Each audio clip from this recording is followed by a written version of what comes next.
네, 안녕하세요. 조한범 목사입니다.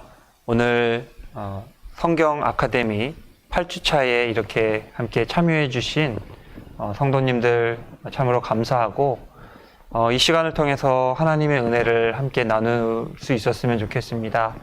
오늘 마지막 8째 주 방송은 사랑의 하나님, 공의의 하나님이라는 제목으로 말씀을 나눠보고자 합니다. 그렇다고 해서 제가 사랑의 하나님, 공의의 하나님을 다 대변해서 할 수는 없고요. 성경에 있는 부분적인 이야기들을 가지고 과연 하나님이 어떤 분이신가, 어떻게 하나님이 나타났나 하는 부분들을 함께 나눠보고자 합니다. 그래서 오늘 사랑의 하나님, 공의의 하나님 이야기는 많이 들어보셨을 텐데 조금이나마 이 지식들이 성경을 더 알아가는데 도움이 되었으면 좋겠습니다. 먼저 우리가 하나님을 알기 위해서 우리가 좀 배워야 되는 개념이 있습니다. 그 개념이 뭐냐면은 계시라는 개념이에요. 영어로는 revelation이라고 이야기를 하죠. 이 계시라는 말은 묵시라고도 우리가 이야기를 하고요. 묵시라는 말로도 때로는 바꿔 사용하기도 하는데, 뜻 그대로 이야기하면은 드러내다, 밝히다, 이런 뜻을 가지고 있죠. 그래서, 예를 들면은 커튼으로 방 문이 확 가려져 있어요. 창문들이 암막 커튼으로 완전히 가려져가지고 전혀 보이지 않는. 근데 이 커튼을 완전히 열어 제끼면 어떻게 돼요? 빛이 들어가게 되고 그 방 내부에 무엇이 있는지, 어떤 형식으로 되어 있는지 볼 수 있다는 것이죠. 그래서 이거를 베일에 감췄다라고 이야기를 하고 이걸 제끼는 거를 언베일이라고 이야기를 하는데, 커튼으로 가려진 것을 활짝 열어서 보게 하는 것, 이것이 계시의 개념이다 라고 말씀을 드릴 수가 있습니다. 그래서 이 계시라는 것은 근본적으로 전혀 모르는 것, 어렴풋이 알았는데 추가적으로 아는 것, 이거는 계시가 아니에요. 우리가 전혀 알지도 못했고 상상도 못했던 것을 우리가 알게 되는 것을 우리가 계시라고 이야기를 하게 됩니다. 우리가 하나님을 알아간다는 것이 그와 같다라는 거예요. 그래서 이 계시의 개념에서 중요한 것은 우리가 하나님을 알아갈 수 있는 유일한 방법은 하나님의 계시뿐이다. 다시 말하면 무슨 말이냐면 내 편에서 하나님을 알 수가 없다라는 거예요.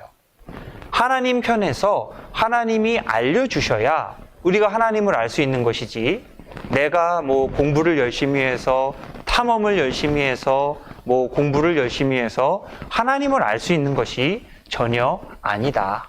하나님 편에서 알려주셔야 된다. 여기 이제 제가 그림을 하나 놨는데요. 이게 무슨 그림인가요? 이 그림이 장님과 코끼리의 그림이에요. 이 보시면은 이 장님들이 이제 코끼리를 하나씩 만지고 있죠. 요 사람은 코끼리 귀를 만지고 있는데 코끼리가 양탄자 같이 생겼구나.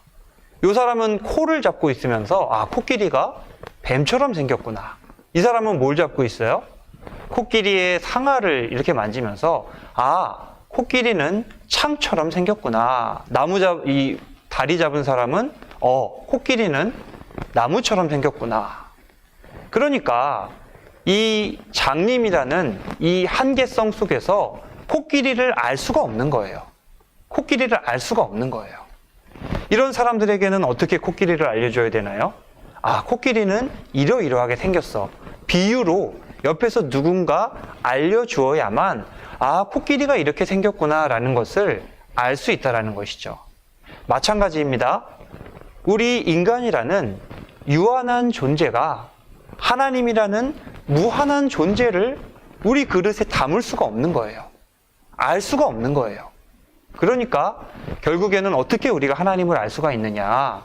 하나님이 알려주셔야 된다. 그래서 계시는 하나님이 당신을 우리에게 드러내서 활짝 열어서 보여주시고 알려주시는 것, 이것을 우리가 계시라고 이야기를 하게 됩니다. 그래서 이 성경에 나타난 계시가 많이 있어요. 여러 사건들, 하나님이 알려주신 여러 사건들이 많이 있지만 가장 대표적인 사건으로 모세, 모세의 떨기나무를 통해서 찾아오신 하나님의 이야기가 출애굽기 3장에 기록이 되어 있습니다. 그래서 여기 출애굽기 3장 말씀 중에서 아주 중요한 말씀을 제가 한번 읽어드릴 텐데요.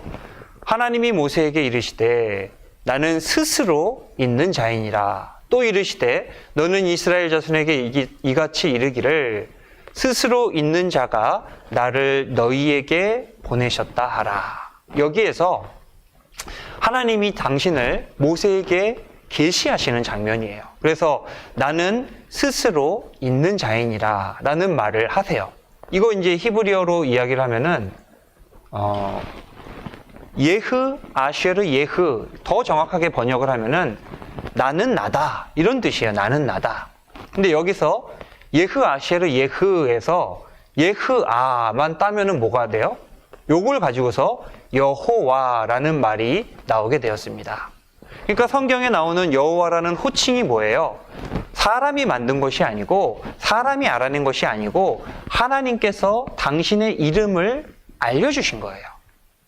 사람의 입장에서 알아낸 게 아니라는 이야기죠. 그러니까 하나님께서 이 모세의 사건을 통해서 당신이 누구이신지를 알려주셨다. 그래서 이것은 굉장히 중요한 하나님의 계시 사건이다라고 말을 할 수가 있는 것입니다.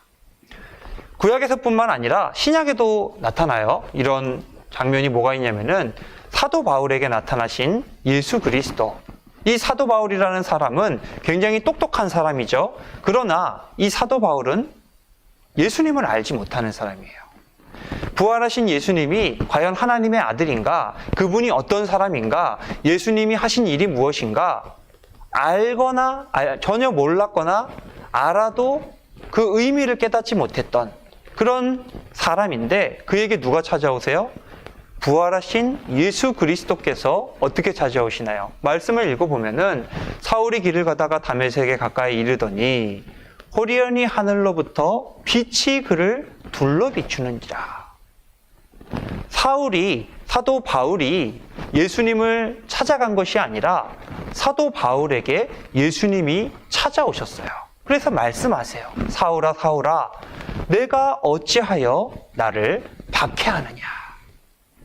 이 찾아오심, 예수님과의 이 만남을 통해서 전혀 예수님을 알지 못했던 이 사도 바울의 마음이 감동되고 변화되고 그래서 예수 그리스도의 신실한 종이 되는 그 이야기들이 사도행전과 또 서신서에 기록된 것을 우리가 볼 수 있는 것이죠. 이것 또한 하나님의 계시 사건이다. 하나님의 아들 예수 그리스도의 계시 사건이다. 그래서 그렇게 이야기를 할 수가 있는 것이고요. 이 계시에는 특별히 두 가지 종류가 있습니다. 첫 번째는 일반 계시예요. 일반 계시가 뭘까요? 한마디로 이야기하면은 일반적인 계시입니다. 일반적인 계시. 우리가 일반적인 방법으로 그리고 상식적인 방법으로 알 수 있는 하나님의 흔적들 그리고 하나님의 성품과 속성들 이거를 일반 계시라고 이야기를 해요. 그래서 이 그림을 보시면은 제가 그랜드 캐년, 그렇죠? 아주 장엄한 장관의 그랜드 캐년. 그리고 여기 보시면은 나이아가라 폭포 조금 가려졌는데 굉장히 웅장한 이 나이아가라 폭포들을 보면서 우리가 뭐라고 흔히 이야기를 해요? 야, 저거 완전히 작품이네. 저거 완전히 대단한 작품이다. 이렇게 우리가 이야기를 하고는 하죠. 이 작품이라는 말 자체가 누군가 만들어낸 창조물이라는 뜻을 가지고 있어요. 그러니까 이 그랜드 캐년이라든지 나이아가라 폭포라든지 지금 여기에는 2개만을 놓았지만 그 외에도 얼마나 많은 장관들이 있습니까? 이 세상에서 우리가 보면 입이 떡 벌어지고 감탄하게 되는 얼마나 놀라운 장관들이 많이 있습니까? 그 모든 자연 만물들을 통해서 하나님의 존재를 알 수가 있다는 거예요. 이거는 누군가가 만들지 않고서는 이러한 아름다운 혹은 광대한 모습들을 연출할 수가 없겠구나. 이게 이제 그 일반 계시예요. 일반 계시. 그래서 성경에는 일반 계시에 대한 말씀들이 많이 나오는데요. 시편 19편 1절 말씀 제가 한번 읽어드리겠습니다. 하늘이 하나님의 영광을 선포하고 궁창이 그의 손으로 하신 일을 나타내는도다. 그래서 이거는 일반 계시를 나타내는 가장 대표적인 말씀인데 뭐가 하나님을 나타낸다고요? 하늘이 나타내고 궁창이 나타낸다. 그러니까 이 땅 가운데 있는 만물이 하나님을 드러내더라. 이게 시편 기자의 고백이거든요. 그러니까 우리가 이 세상 굳이 교회를 나오지 않더라도 그리고 하나님을 알지 못하더라도 아는 거예요. 아, 누군가 대단한 존재가 있구나 하는 것을 아는 거죠. 또 로마서 1장 20절에서는 이렇게 이야기를 합니다.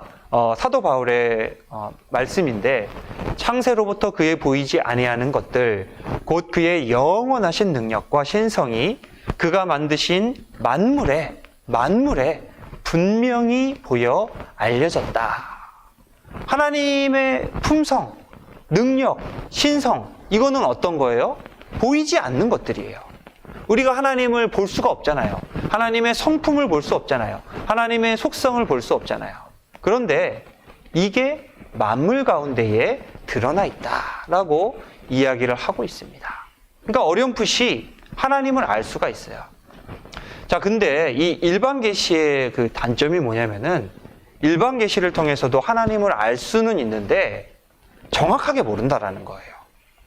정말 하나님이 어떤 존재이신지 그러니까 계시에 한계성이 있더라. 한계성. 알기는 알아요. 어떤 대단한 존재가 있구나. 어떤 우리를 뛰어넘는 초월적인 존재가 있구나 하는 것은 알 수가 있는데 그걸 넘어서서 알 수는 없더라 하는 것이죠. 그래서 이 일반 계시만 있는 것이 아니라 더 중요한 계시가 있는데 그게 뭐냐면은 특별 계시예요. 특별 계시는 뭐예요? 말 그대로 특별한 계시예요. 특별한 계시인데 일반적이지 않은 자연 만물이나 또 아까 이야기하지 않은 것 중에 하나가 자연 만물만이 아니라 또 사람의 양심을 통해서 우리 사람의 양심 가운데에 선한 마음들이 있잖아요. 누군가를 도와주고자 하는 마음들이 있잖아요. 그런 마음들을 보면서 사람의 마음속에 선한 마음을 주신 선한 존재가 있구나. 이것도 일반 계시예요. 그러나 특별 계시는 말 그대로 특별한 계시인데 하나님께서 특별한 방법을 통해서 자기 자신을 알려주시는 계시를 우리가 특별 계시라고 이야기를 한다. 뭐 환상을 통해서 나타난다든지 뭐 아니면은 구약 성경에 나오는 것처럼 굉장히 놀라운 사건들이 많이 있죠. 뭐 홍해를 가른다든지 이런 정말 이 땅에서 우리가 흔히 볼 수 없는 특별한 사건들을 통해서 당신을 나타내신 거. 이것을 우리가 특별 계시라고 이야기를 하게 됩니다. 그래서 이 중에서도 가장 중요한 특별 계시가 뭐냐면은 성경과 예수 그리스도이다. 성경은 이 땅 가운데에 우연히 만들어진 책이 아니에요. 그냥 사람이 자신의 생각으로 지은 책이 아니라 하나님께서 당신의 영감을 사람들에게 주셔서 그 사람들로 하여금 하나님을 증언하게 한 책, 이것이 성경이라는 것이죠. 그리고 그 무엇보다도 하나님을 특별하게 드러내는 가장 하이라이트, 특별 계시의 하이라이트, 이게 누구냐면은 예수님이다. 예수님. 그래서 우리가 예수 그리스도를 볼 때에, 예수님의 사건을 볼 때에, 예수님의 기적을 볼 때에, 예수님의 말씀을 볼 때에, 예수님의 삶을 볼 때에 그 예수님을 통해서 하나님이 누구이신가? 과연 하나님이 어떤 분이신가? 하는 것을 알 수가 있다는 것이죠. 특별히 성경과 예수 그리스도는 긴밀하게 연관되어 있는데 왜 그래요? 말씀이 곧 누구예요? 예수님이라는 거예요. 말씀이 곧 예수님이다. 요한복음 1장 14절에서는 이렇게 고백합니다. 말씀이 육신이 되어 우리 가운데 거하심에 우리가 그의 영광을 보니 아버지의 독생자의 영광이요 은혜와 진리가 충만하더라. 요한복음은 일관되게 말씀이 곧 누구다? 바로 예수님이다. 이 예수님, 말씀이신 예수님이 창세로부터 창세 이전부터 하나님과 함께 교제하셨고 하나님과 함께 계셨고 이것을 일관되게 증언을 하고 있거든요. 그래서 하나님께서 이 모든 만물을 지으실 때도 뭘로 지으셨어요?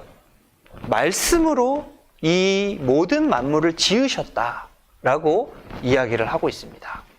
그러니까 이 말씀이 곧 예수 그리스도라면 이 예수님도 창조 사역에 동참하신 거예요. 그렇죠? 그래서 이 예수 그리스도를 알게 될 때에 우리가 또한 하나님을 알게 된다. 그래서 성경과 예수 그리스도는 너무나도 중요한 특별 계시이다라고 이야기를 할 수가 있겠습니다. 그래서 하나님을 아는 방법, 계시다라는 것을 우리가 함께 살펴보았고요. 그렇다면 성경을 통해서 계시된 하나님은 어떤 분이신가? 자, 뭐 다 아는 이야기예요, 사실은. 하나님의 그 속성들, 하나님의 성품에 대해서 이야기할 때에 우리가 두 가지를 이야기할 수 있죠. 뭐예요? 첫 번째는 하나님은 사랑의 하나님이다. 하나님은 사랑이 많으신 하나님이다. 그 다음에 두 번째 뭐예요? 하나님은 공의의 하나님이다. 하나님은 공의. 이 두 가지가 기둥이에요, 기둥. 하나님은 사랑의 하나님, 공의의 하나님이다 하는 것을 이야기하고 있습니다. 그래서 이 사랑의 하나님에 대해서 우리가 이야기할 때에 사랑은 너무나도 중요한 하나님의 속성인데 하나님이 하시는 모든 일은 어디로부터 비롯된다고요? 바로 사랑으로부터 비롯된다라는 것을 우리가 기억해야 될 필요가 있다라는 거예요. 여기 보시면은 하나님이 우리에게 주시는 많은 것들이 있습니다. 뭐 그것을 구체적으로 다 세분화할 수 있지만 간단하게 말씀드리면은 좋은 거, 하나님이 주시는 축복이 있고요. 그 다음에 하나님이 주시는 고난이 있어요. 그런데 사람들이 어떻게 생각을 하냐면은 하나님이 주신 축복은 뭐예요? 하나님이 주신 거. 근데 이 고난은 뭐예요? 하나님이 주신 거라고 생각을 안 하는 거예요. 하나님이 나를 사랑해서 축복을 하시지만 하나님이 나를 사랑하지 않으셔서 고난을 주시나 이렇게 생각을 하게 된다는 것이죠. 고난받을 때 사람들의 마음이 뭐예요? 딱 드는 생각이 뭐예요? 저는 그럴 거예요. 제 입장에서는 뭔가 어려움이 생기거나 뭔가 환난을 당하거나 내가 곤란한 일이 처하게 됐을 때 제일 먼저 머릿속에 드는 생각이 뭐냐면은 내가 뭔가 잘못했나? 내가 뭔가 나도 모르게 누구 상처를 입히거나 누군가에게 아프게 하거나 죄를 지은 일이 있나? 그러니까 일단 뭐 내가 뭘 잘못해서 하나님이 나에게 고난을 주시나 이렇게 생각을 하게 된다라는 것이죠. 진짜 아픈 고난 가운데 있는 사람들은 어떻게 느껴요? 하나님이 나를 버리셨나? 하나님이 나를 미워하시나? 이렇게까지 생각을 하게 된다라는 것이죠. 그러나 이것은 하나님에 대한 오해, 하나님에 대한 온전한 이해가 부족할 때 나타나는 현상이다. 하나님은 우리를 사랑하시기에 축복을 주기도 하시지만 때로는 고난을 주기도 하신다. 모든 것은 하나님의 사랑으로부터 비롯된다 하는 것을 우리가 기억해야 될 필요가 있다라는 거예요. 너무나도 중요한 사실입니다. 그래서 일단 사랑의 하나님에 대해서 우리가 좀 알아볼 텐데요. 구약 성경에 나타난 하나님 사랑 여기 보시면은 이렇게 나타나는데 자 스바냐 3장 17절에 뭐라고 이야기를 해요? 그가 너로 말미암아 기쁨을 이기지 못하시며 너를 잠잠히 사랑하시며 너로 말미암아 즐거이 부르며 기뻐하시리라 하리라. 이게 하나님 사랑이라는 거예요. 이게 하나님이 우리를 사랑하시는 방식이라는 거예요. 뭐라고 해요? 기쁨을 이기지 못하실 정도로 하나님이 우리를 사랑하시더라. 이게 너무 좋은 거예요. 그냥 사랑하시는 것이 아니라 막 하나님이 너무 좋아서 어쩔 줄을 모르고 그 기쁨을 이기지 못할 정도로 우리를 사랑하시더라. 이제 제가 3월 4일에 저희 첫 번째 아이를 출산을 했습니다. 그래서 지금 한 80일 조금 넘고 있는데요. 이제 좀 사람 같아요. 이제 좀 사람 같고, 근데 너무 이뻐요. 집에 가서 보면은, 물론 이제 항상 이쁜 건 아닙니다만, 막 울고 막 하면은 좀 가끔 악마 같을 때도 있는데, 대부분은 얼굴이 너무 천사 같고 이뻐요. 그러면은, 마음이 어떠냐면, 다 아시겠지만, 막 좋아서 어쩔 줄을 모르겠어요, 제가. 너무 이뻐가지고 막 이거를 어떻게 만져줘야 되나, 쓰다듬어줘야 되나, 어떻게 해줘야 되나. 그러니까, 기쁨을 이기지 못하시는 게, 하나님의 우리를 향하신 사랑의 마음이다. 또 그 사랑을 잘 나타내는 말씀 중에 하나가 출애굽기 말씀인데 뭐라고 해요? 내 하나님 여호와는 질투하는 하나님이다. 질투하는 하나님이다. 그래서 이 질투야말로 가장 확실한 사랑의 증거다. 가장 확실한 증거다. 만약에 누군가 이제 사랑하는 사이인데 질투를 안 한다. 이거는 사랑하는 게 아닙니다. 나는 쿨하게 사랑해요. 우리 사랑은 쿨해서 서로 이제 별로 터치 안 해요. 그거 아니에요. 그거는 사랑이 아닙니다. 정말 어느 정도 이제 신뢰 관계가 쌓여서 그런 부분도 있겠지만, 정말 질투가 나야 돼요. 이렇게 누군가 막 이렇게 이야기하는 거 보면은 눈치가 보이고, 신경이 쓰이고, 막 질투가 일어나고, 그게 싫고, 막 이래야 이게 사랑의 마음이거든요. 하나님이 그렇다라는 거예요. 우상 숭배하는 꼴을 도저히 못 보는 거예요. 너무너무 질투가 나가지고. 질투하는 하나님. 이것은 하나님이 얼마나 우리를 사랑하시는가를 잘 드러내는 말씀이더라. 자, 구약에만 나타나는 것이 아니라 신약에도 나타나는데, 자, 뭐라고 이야기를 해요? 요한복음 3장 16절, 너무나 잘 아는 말씀이죠. 하나님이 세상을 이처럼 사랑하사. 세상을이라고 이제 크게 이야기를 했지만, 이 말은 뭐냐면은 나를 이처럼 너무나도 얼마나 사랑하신다는 거예요? 독생자를 주실 정도로. 저희 어머니가 예전에 한번 제가 아플 때 그런 말씀을 하신 적이, 정말 진심으로 하시는 말씀인데, 아이고, 내가 차라리 내가 아프면 좋을걸, 막 안타까워 하시는 저희 어머니 모습을 본 적이 있는데요. 차라리 내가 아프거나, 차라리 내가 죽는 게 낫겠다 싶은 게 부모의 마음이거든요. 근데 하나님께서 하나뿐인 당신의 아들 예수 그리스도를 주실 정도로 이 세상을 사랑하셨다. 이게 요한복음 3장 16절의 고백이에요. 그래서 그를 믿는 자마다 멸망하지 않고 영생을 얻게 하는 거. 영생을 얻게 하는 거. 이게 우리를 향하신 하나님의 사랑이다. 그래서 가장 끝판왕은 뭐냐면은 이 출애굽기가 아니라 여기는 요한 1서 4장의 말씀인데요. 하나님은 사랑이십니다. 하나님은 사랑이 많으시다. 하나님은 사랑스러우시다. 이게 아니에요. 하나님은 사랑 그 자체다라고 성경은 고백하고 있습니다. 이게 뭐예요? 구약과 신약에서 증언하는 하나님의 사랑에 대한 일관된 증거다라고 이야기를 할 수가 있습니다. 그래서 이 성경을 보시면은 정말 많은 사건들이 등장을 해요. 왜 이제 구원이냐면은 하나님의 사랑이 특별히 뭘로 나타나느냐? 구원의 사역들로 나타나더라. 하나님이 우리를 사랑하셔서 우리에게 가장 필요한 것을 주기를 원하시는데, 그게 뭐예요? 그게 구원이에요, 구원. 구원이라는 것은 단순하게 어떤 추상적이거나 우리의 영혼만 구원하시는 거나 이런 것만을 이야기하지 않습니다. 구원은 실제적인 것이고 우리의 삶의 모든 영역에서 해당되는 거예요. 그래서 여기 보시면은 가죽옷 사건이라고 되어 있는데, 이게 누구 같아요, 여기가? 이게 아담과 하와예요. 여기가 이렇게 되어 있는 이 두 사람이 지금 뭐예요? 죄를 짓고 벌거벗은 것을 깨닫고 부끄러워서 나무 뒤로 숨은 것입니다. 근데 이들에게 하나님이 뭘 지어주셨어요?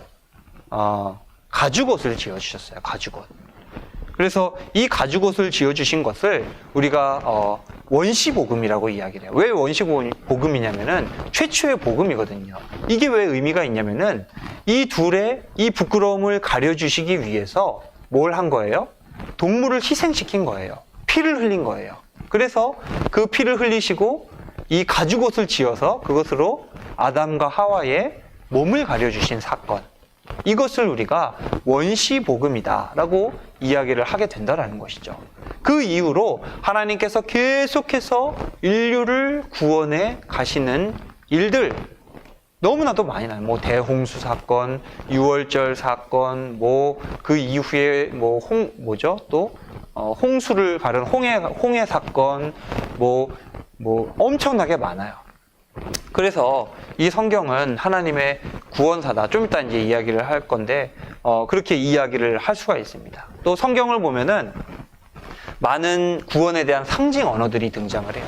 이게 이제 그 시편에도 나오고 사무엘하에 나오는 이제 말씀인데, 여기 보시면은 하나님에 대한 상징 언어들이 많이 등장을 해요. 뭐예요? 나의 반석, 나의 요새, 또 뭐가 나와요? 나를 건지시는 자, 나의 방패, 구원의 뿔, 나의 높은 망대, 나의 피난처, 나의 구원자. 자, 일관된 그 의미가 있어요. 뭐예요? 인간의 연약함과 하나님의 구원을 나타내는 상징 언어이다. 비유의 언어이다. 라고 말씀을 드릴 수가 있습니다. 이 말씀은 인간의 연약함을 전제로 해요. 하나님이라는 요새가 없으면 어떻게 돼요? 전쟁에서 패배해서 죽을 수밖에 없는, 방패가 없으면 창과 칼에 맞아 죽을 수밖에 없는, 피난처가 없으면 물에 빠져서 죽을 수밖에 없는 그런 연약한 존재가 우리지만, 그럼에도 하나님이 우리를 어떻게 하신다고요? 구원하신다 하는 하나님의 구원의 그 사역과 하나님의 구원의 속성들을, 이 단어들, 이 지금 네모칸에 있는 단어들을 통해서 우리에게 잘 이야기해주고 있다. 이 참 말씀이 볼 때마다 굉장히 압축적이다. 그리고 하나님의 본질과 속성을 굉장히 잘 나타내는 말씀이다 라고 그렇게 이해를 할 수가 있습니다. 이것뿐만 아니라 또 있어요.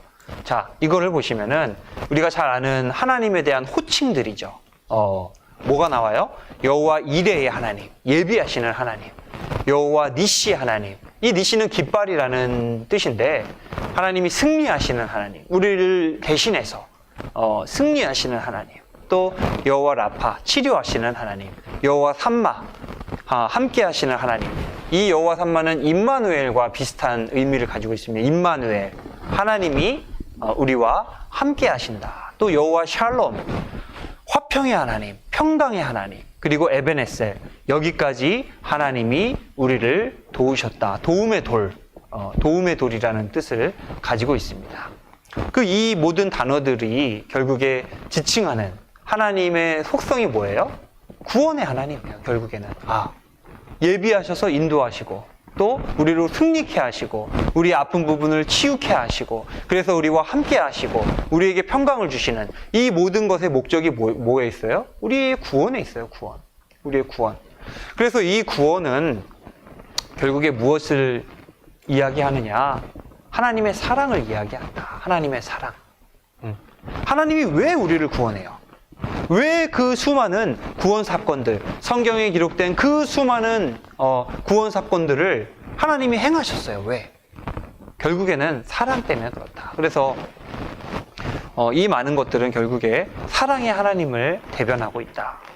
아까도 또 이야기했지만 고난의 하나님도 사랑의 하나님을 나타내고 있다. 자, 이 신명기 말씀인데 여기 보시면은 마침내 내게 복을 주려 하심이었느니라. 이게 이제 그 신명기 40년 광야 생활을 마치고 모세가 이스라엘 백성들을 모압 평지에 놓아놓고 이제 가나안 땅으로 들어가기 전에 마지막 설교를 하는 장면인데요.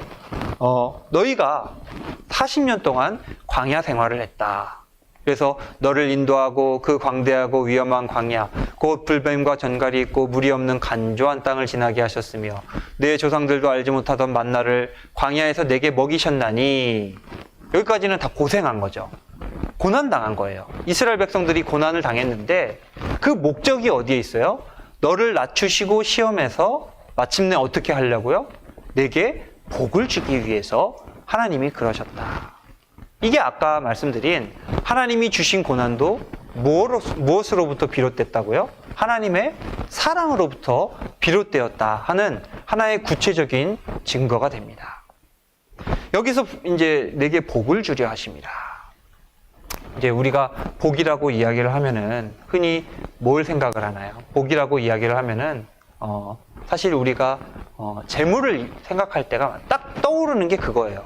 물질적인 풍요, 어떤 자녀가 결혼도 하고 또 좋은 대학교, 좋은 직장, 또 세상에서 사람들에게 인정받고 좋은 차를 타고 또 높은 지위에 오르고, 사실은 이것도 하나님이 주신 복인데 이것만을 우리가 하나님이 주시는 복이라고 생각하면 안 된다는, 이런 거를 기복신앙이라고 이야기를 하게 되는데 치우칠 때 나타나는 현상이에요. 이거는 하나님이 주시는 복 중에 아주 작은 부분에 지나지 않습니다. 사실 하나님이 주고자 하시는 가장 중요한 복은 뭐예요? 구원의 복이에요. 구원의 복. 구원의 복. 왜 하나님이 우리를 단련하세요? 왜 하나님이 우리를 고난당하게 하세요? 왜 때로는 어려움 당하게 하세요? 결국에는 우리를 구원하시고 하나님 나라 백성 자녀 되게 하기 위함이라는 거예요. 그래서 복음서를 보면은 예수님이 뭐라고 말씀하세요? 차라리 어디 하나가 잘리고 천국에 가는 것이 백체가 온전하고 지옥에 가는 것보다 낫다. 그게 무슨 말이에요? 차라리 고난을 당하고 우리의 영혼이 온전케 되어 하나님 나라 가는 것이 더 낫다. 이 목적이 어디에 있다라는 거예요? 구원에 있다. 그래서 고난을 통해서도 결국에는 하나님의 사랑을 우리가 알 수가 있다라는 것. 그래서 고난의 목적은 결국에 구원을 이루는 데 있다 하는 것을 알 수가 있습니다. 그래서 여기까지가 사랑의 하나님에 대한 것이고요. 자, 그 다음에 이제 두 번째, 공의의 하나님에 대해서 이제 이야기를 하게 되는데, 아까 사랑의 하나님이 이제 구원과 관련됐다면 공의의 하나님은 뭐와 관련이 되어 있나요? 심판과 많이 관련이 되어 있습니다. 그래서 이 공의의 하나님을 알 수 있는 가장 좋은 신학이 신명기적 신학. 좀 말이 어려울 수 있는데 아주 간단합니다. 우리가 이제 평소 하는 언어를 따라 이야기를 하자면은 권선징악이에요. 권선징악이 뭐예요? 착한 일을 하면 상을 받고 나쁜 일을 하면 벌을 받는다.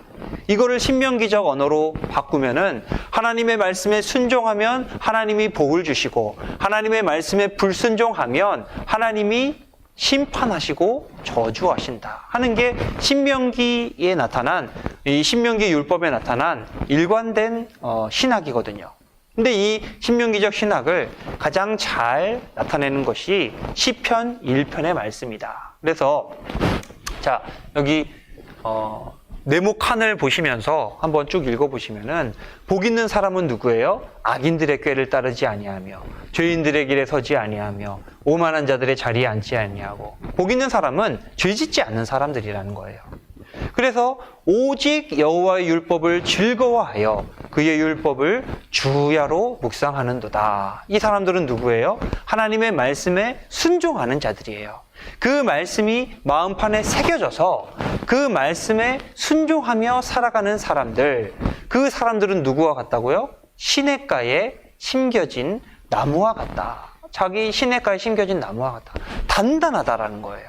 그래서 그 단단한 나무가 철을 따라 열매를 맺으며 그 잎사귀가 마르지 아니한 같으니 형통하리로다. 자, 그런데 악인들, 아까 악인들, 죄인들, 그 다음에 오만한 자들, 이 사람들은 어떻게 된다고요? 바람에 나는 겨와 같다. 든든하지가 않아요. 그래서 이 시편 1편을 내서 나타나는 이 신명기 신학이 이야기하는 것은 분명합니다. 자기 행위에 따른 분명한 축복과 심판을 이야기하고 있다. 그러니까 하나님은 어떤 분이세요? 정직한 분이세요. 하나님은 공평한 분이세요. 자기 행위에 따라서 정말 착한 일을 많이 하고 하나님 뜻대로 살고자 하는 사람들에게는 형통케 하고 그를 단단하게 하고 그에게 복 주시는, 그리고 악한 자들, 마음이 부패한 자들, 그리고 완악한 자들, 하나님을 모르거나, 하나님을 알면서도 부정하고 자기의 마음이 교만해진 자들, 그 사람들은 심판하시는, 자기 행위에 따라 분명한 심판과 축복을 내리시는 이 하나님, 뭐라고 이야기를 해요? 공의의 하나님이다 라고 우리가 이야기를 하게 된다라는 것이죠. 이 구약뿐만 아니라 신약에도 마찬가지입니다. 자, 이 말씀은 무슨 말씀이냐면은, 자, 로마서의 말씀이에요. 놀랍게도. 로마서는 누가 기록한 말씀이죠? 사도 바울. 사도 바울이 가장 강조하는 게 뭐예요? 하나님의 은혜예요. 하나님의 은혜.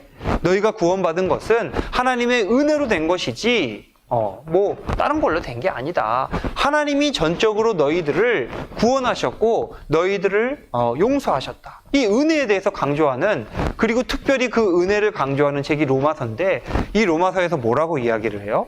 하나님께서 각 사람에게 그 행한 대로 보응하신다. 그래서 참고 선을 행하여 영광과 존귀와 썩지 아니함을 구하는 자에게는 뭘 주신다고요? 영생을 주시고, 당을 지어 진리를 따르지 아니하고 불의를 따르는 자에게는 진노와 분노로 하시리라. 분노, 진노는 뭐예요? 하나님의 심판을 이야기를 합니다. 그러니까 신약이나 구약이나 공의의 하나님, 하나님은 행한 대로 심판하시는 하나님이시구나 라는 이 공의의 하나님에 대한 것을 분명하게 이야기하고 있다. 동일하게 이야기하고 있다. 그러니까 우리가 좀 사랑의 하나님에 대해서 좀 많이 강조를 하는 경향들이 있어요. 사실은 어느 정도는 좀 7대3 정도로 사랑으로 좀 많이 치우쳐 있는데, 사실 우리가 기억해야 될 사실 중에 하나는 하나님은 공평하신 하나님이다. 기쁨을 이기지 못하실 정도로 우리를 사랑하시는 하나님이신 동시에 너무나도 공평하고 정확하신 분이 하나님이시다. 하나님 정확하신 분이에요. 정말 남김없이 다 계산하시는 분. 그 예수님의 비유를 보면은 달란트 비유가 나오는데, 그 달란트 비유에서 먼 타국으로 떠났던 그 주인이 돌아왔을 때 뭘 해요? 결산을 해요, 결산. 근데 결산하는데 엉망으로 결산하는 것이 아니라 너무나도 정확하게 결산을 하더라는 것이죠. 이게 하나님이에요, 이게 하나님. 그동안 달란트 몇 남겼어? 달란트 얼마나 남겼어? 다 하나하나 세보시고 그것을 결산하시는 너무나도 정확하신 하나님. 이게 바로 공의의 하나님이다. 이 공의의 하나님을 우리가 기억을 해야 된다는 것이죠. 자, 그런데 이제 좀 이 하나님의 심판, 공의의 하나님이라는 이 심판 이 주제를 다루면서 우리가 피할 수 없는 게 뭐냐면은, 하나님이 너무 잔인한 거 아니냐. 하나님이 너무 잔인하게 사람들을 심판하시는 거 아니냐. 특별히 이제 그 모세오경과 여호수아 등지에서 이제 이런 헤렘이라는 그 명령이 나와요. 헤렘은 뭐예요? 진멸하라. 이거를 히브리어로 이제 헤렘이라고 이야기를 하는데, 이 헤렘은 뭐예요? 싸그리 다 죽이라는 거예요. 싸그리 다 그냥 숨 쉬는 것들 그냥 남겨놓지 말고 다 죽여버려. 이걸 보면서 사람들이 하나님 너무 잔인하신 거 아니야? 하나님 사랑이 그렇게 많으신 분이신데 너무 이렇게 좀 반대되는 모습인 것 같아 라고 이제 좀 퀘스천 마크를 달게 되는 것이죠. 사실 이거 담임 목사님께서 많이 언급을 하셔가지고 오늘 사실 저도 이제 준비를 했었는데 언급을 하셔서 좀 민망합니다만, 이제 제가 그냥 거기에 좀 덧붙이는 식으로 설명을 드리자면, 꼭 그렇지는 않다. 이제 이거 보시면은 헤렘이라고 해서 다 진멸하는 게 아니에요. 신명기 20장을 보시면은 두 가지 헤렘이 있어요. 헤렘 1, 대적하는 성읍들에 대해서 어떻게 하냐면은, 남자는 다 죽이지만 여자와 유아와 가축은 남겨둬라. 그래서 그것들은 탈취물로서 너희가 가져라. 이렇게 이야기하는 헤렘이 하나가 있고요. 그 다음에 두 번째 헤렘은 뭐냐면은, 그러나 가나안 7족속, 가나안, 아모리, 기르가스 이런 족속들에 대해서는 너희가 아예 몰살시켜라. 아예. 그래서 헤렘에도 단계가 있다 라고 이야기를 할 수가 있는데, 여기에서 우리가 이제 캐치해내야 되는 것이 뭐냐면은, 죄악에 따라서 헤렘의 정도가 다르구나. 여기서 한 단계 더 발전하면 뭐예요? 얼마나 죄악이 심했었기에 하나님께서 모든 생명체를 몰살하라고 명령하실 만큼 그렇게 심각했었나. 그러니까 하나님의 잔인성에 초점을 맞추기보다는 어디에 초점을 맞춰야 된다고요? 인간의 죄악의 심각성. 실제로 이 가나안 땅의 이 문화들, 또 우상 숭배들은 단순히 그냥 이렇게 절하고 그런 게 아니에요. 인간의 어떤 그 도덕성의 한계를 뛰어넘을 만큼 너무나도 부패하고, 너무나도 악하고, 너무나도 공의와 사랑과 정의가 실종된 그런 모습들이었다라는 것이 고고학자라든지 또 성경의 여러 가지 증언들을 통해서 잘 나타나고 있다. 예를 들면은 동성애라든지, 아니면 성적 문란함이라든지, 아니면은 자녀들을 불가운데로 지나가게 해서 인신 제사를 드리는 것이라든지, 이렇게 정말 사람의 생각으로 어떻게 그럴 수가 있나 하는 그런 일들이 너무나도 빈번하게 자행되는 심각한 죄의 상황 가운데 있었기에 하나님으로서는 이 회생의 어떤 가능성이 없는 거예요. 그래서 이 초점을 어디에 맞추느냐에 따라서 이 헤렘은 잔인한 심판이 될 수도 있지만 불가피한 선택도 될 수 있다라는 것을 우리가 좀 기억을 해야 된다라는 것이죠. 또 헤렘에 대해서 우리가 한 번 더 살펴야 되는 것이 뭐냐면은, 이 헤렘 명령에 대해서 대상이 누구냐라는 것을 볼 필요가 있는데, 신명기와 이 여호수아 말씀을 보면은 계속해서 나타나는 단어가 뭐냐면은, 성읍에서는, 그 다음에 성 안에 있는 이라는 단어가 반복이 돼요. 그러니까 뭐냐면은, 이게 이제 땅이에요. 요 땅이 이제 하나의 땅인데, 이 땅은 그 당시에 이제 성 안에 모든 사람이 다 사는 것이 아니라, 이 성읍, 그러니까 벽으로 둘러쳐진 이 공간이 하나가 있고, 그 외에는 뭐냐면은 이 민가, 그냥 일반 사람들이 밭도 일구고 돼지도 키우고 살아가는 이 민가들이 이렇게 있다라는 거예요. 이게 하나의 영지예요. 자, 그러면 하나님께서 명령하신 이 헤렘의 범위는 이 전체인가? 그렇지 않다라는 것이죠. 헤렘의 범위는 어디예요? 여기예요, 여기. 하나님은 이 성읍 안에 있는, 이 성읍은 누구예요? 부패한 지도층을 이야기를 합니다. 부패한 지도층. 그래서 이 헤렘의 명령은 모든 인류를 진멸하라는 하나님의 잔인한 명령이 아니라 불가피하게 심판해야 되는 지도층에 대한 심판이었다라는 것을 우리가 이야기할 수 있다라는 것이죠. 실제로 이 그 헤렘 명령이 여호수아 말씀까지 나타나는데, 그 이유가 사사기 말씀이에요. 사사기 말씀. 근데 이 사사기 말씀을 보면은 실제로 이 가나안 땅의 그 원주민들이 다 몰살당해서 죽었느냐? 그렇지 않은 정황들이 굉장히 많이 나와요. 그럼 그건 뭘 이야기하냐면, 지도층들, 왕들, 귀족들, 이 사람들은 다 죽였지만 그 밑에서 신음하고 또 고통당하고 있었던 일반 백성들은 이스라엘 민족들로 편입, 흡수되었다. 그래서 하나의 민족을 이루었다 라고 우리가 이 여호수아와 사사기를 동시에 해석할 수 있는 방법입니다, 이것이.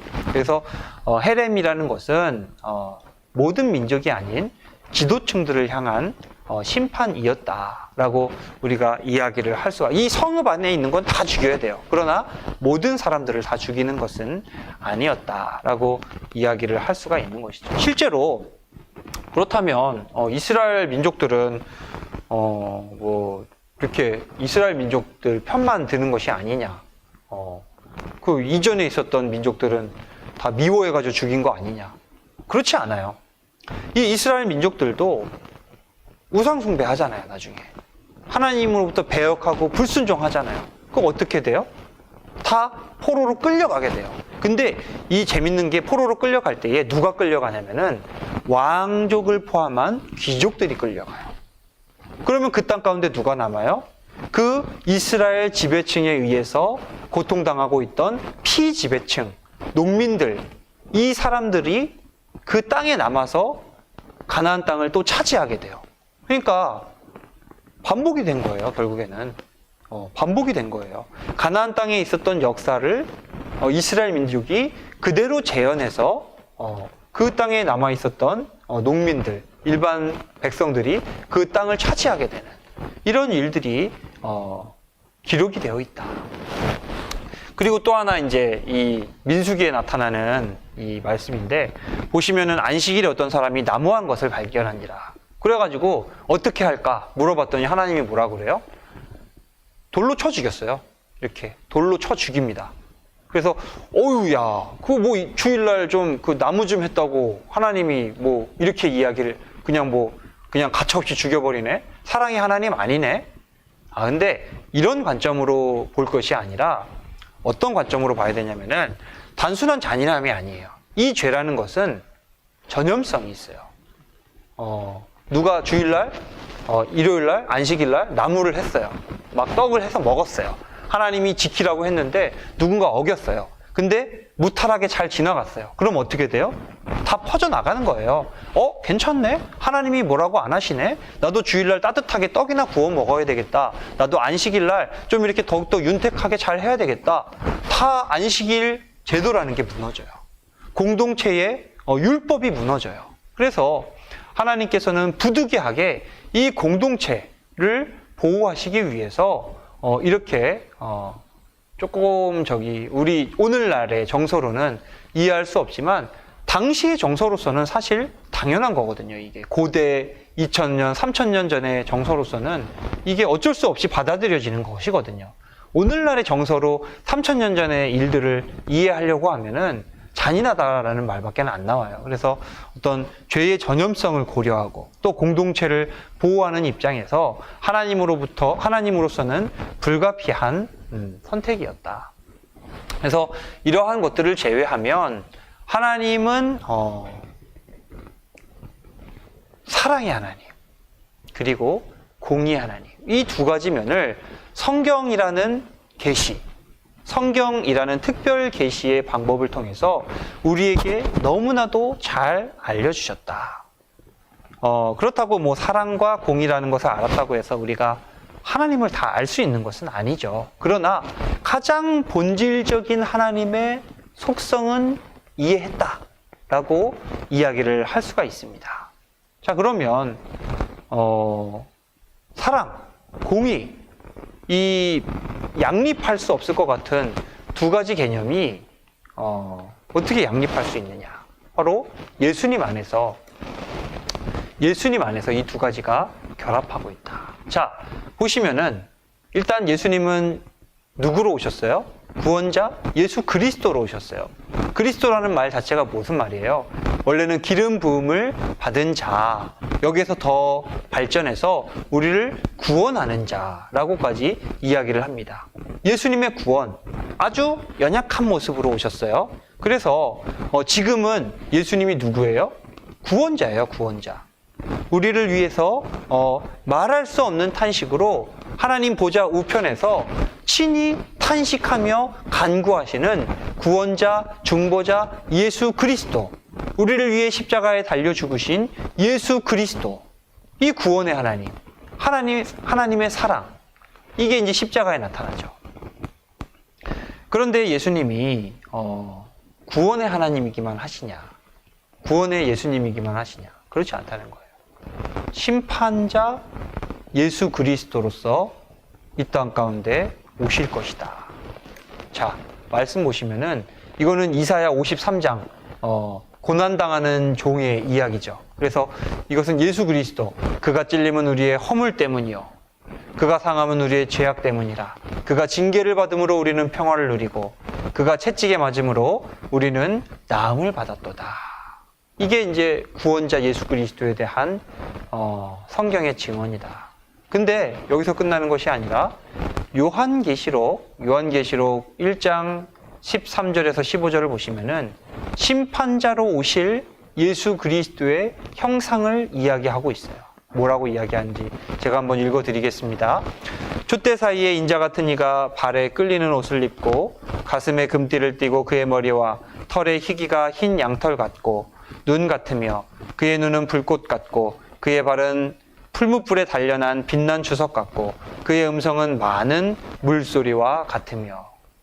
사실 이 예수님에 대한 이런 그 말씀, 이 증언들은 사실은 그 에스겔서라든지 혹은 그 이사야서에서 현현하신, 그래서 그들이 보았던 하나님의 형상과 굉장히 비슷한 면들이 있어요.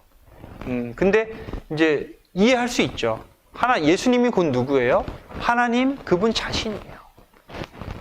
하나님 그분 자신이에요. 그래서 하나님의 형상으로 심판자로 이 땅 가운데에 오실 것이다 하는 것을 우리가 그러니까 예수님은 두 가지 모습을 다 가지고 계시다. 그리고 이 하나님의 사랑과 하나님의 공의가 특별히 다 나타난 것이 있는데 뭐예요? 십자가예요, 십자가. 이 십자가 안에서 하나님의 구원과 심판이 동시에 이루어진다. 제가 마지막으로 그 크레타 섬 왕의 판결 이야기를 하나 해드리려고 합니다. 이 지중해에 크레타 섬이 하나가 있었어요. 크레타 섬이라고 지금도 있죠. 그 섬의 왕이 굉장히 어질고 또 그 공평하고 또 그러면서도 사랑도 많은 그런 왕이 나라를 다스리고 있었습니다. 이거 실화예요, 실화 전해지는. 근데 이 크레타 섬 나라에 하나의 제도가 법이 하나가 있었는데, 도둑질을 하면은 채찍으로 심하게 매를 맞는다. 이런 그 법이 있었어요. 그런데 어느 날 이 왕이 너무나도 사랑했던 어머니가 도둑질을 해요. 그래서 결국에 어머니가 도둑질한 것이 밝혀지게 됩니다. 그러니까 어떻게 해야 돼요? 이 어머니를 채찍으로 때려야 돼요. 그게 사람들이 이제 궁금한 거예요. 서로 옥신각신하면서 이야기를 하는 거예요.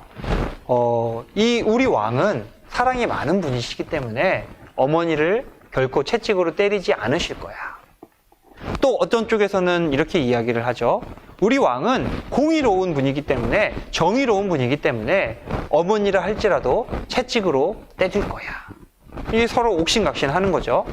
자, 드디어 판결의 날이 다가왔습니다. 판결의 날이 다가와서 사람들이 주목하는데 왕이 판결을 내려요. 자, 채찍으로 몇십 대를 때리십시오. 그러니까 이제 그 한편에서 거봐라, 우리 말이 맞지 않느냐, 막 이렇게 이야기를 하고 있는데, 그 채찍 맞는 자리에 누가 가요? 왕이 자기 스스로 가서 옷을 벗고 매를 맞더라는 것이죠. 그래서 그 형틀에 매어서 매를 맞은 이 왕의 이야기가 바로 크레테 섬 왕의 판결 이야기입니다. 그러니까 사람들 입장에서는 어때요? 공의도 지켜졌어요. 채찍형을 실행을 했거든요. 그런데 사랑도 지켜졌어요. 대신해서 맞았거든요. 그래서 예수님의 십자가에 나타난 하나님의 공의와 사랑이 바로 이와 같다. 하나님의 공의가 지켜졌어요. 왜요? 하나님이 십자가에서 인류의 모든 죄를 십자가를 지게 하심으로 이행을 하셨거든요. 그러니까 공의가 지켜졌어요. 그러면 사랑이 안 지켜졌냐? 그게 아니에요. 사랑도 지켜졌죠? 어떻게 해요? 예수님, 하나님 당신이신 예수님이 직접 십자가에 달려 죽으심으로, 대속의 처형을 받으심으로 사랑도 지키셨다. 그러니까 이 십자가 안에서 우리는 하나님의 사랑도 볼 수 있고 하나님의 공의도 볼 수가 있더라. 그래서 십자가를 지신 예수 그리스도, 우리를 위해서 이 십자가를 지신 예수 그리스도를 묵상할 때에 우리는 하나님의 사랑, 그 무한하신 사랑을 우리의 마음 가운데 느끼게 됨과 동시에 하나님은 참으로 공평하신 분이시구나. 그냥 말로만 용서해 주시고 끝나는 것이 아니라 그 아들로 하여금 모든 죄의 대가를 치르게 하셨구나.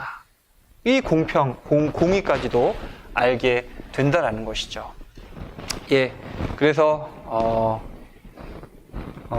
이 그 말씀들을 통해서 오늘 함께 우리가 살펴보았습니다. 제목이 뭐였어요? 사랑의 하나님, 그리고 공의의 하나님이라는 제목으로 우리가 함께 말씀을 나눠봤고요. 모든 것을 다 알 수는 없어요. 모든 것을 다 볼 수는 없지만 그래도 하나님의 중요한 속성들, 계시, 그 다음에 사랑의 하나님, 공의의 하나님, 성경에 어떻게 드러나 있는가 하는 것을 함께 살펴보았습니다. 그래서 우리가 날마다 오늘 이 강의뿐만 아니라 설교 말씀을 통해서 또 성경 공부를 통해서 큐티 나눔을 통해서 하나님이 어떤 분이신가, 과연 하나님이 누구이신가 하는 것을 더욱더 깊이 알아가셨으면 좋겠고요. 그렇게 하나님과의 교제가 더욱더 깊어지시는 그런 시간들 되셨으면 좋겠습니다. 예, 오늘 강의는 여기서 마치도록 하고요. 또 다음번에 좋은 기회가 있으면 그때 다시 뵙도록 하겠습니다. 네, 감사합니다. 여기서 마치도록 하겠습니다. 감사합니다.